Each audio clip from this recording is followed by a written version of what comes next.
si Casimero, na kung saan mga idol, iba talaga ang lakas ni Casimero.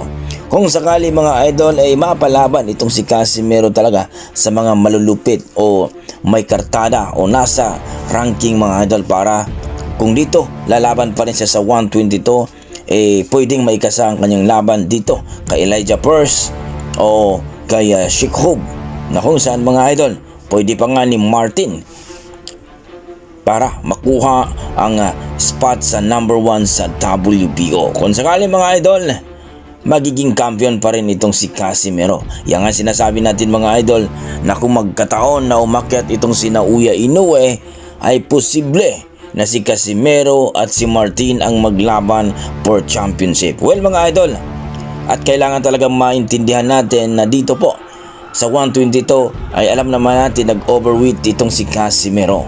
So kailangan maintindihan natin